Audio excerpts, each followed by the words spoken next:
Hi, it's HardReset and today I'll show you how to fix fast charging not working on iPhone 17.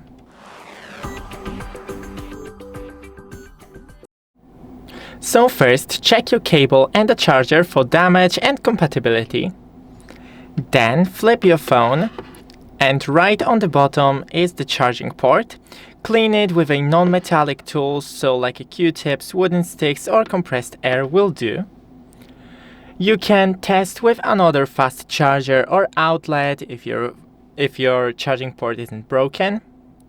And go into the settings, search for update, software update, and wait for it. It's checking if your system is up to date. And if it isn't, just click right here, download the update. Thanks for watching, don't forget to leave a like and see you in the next one.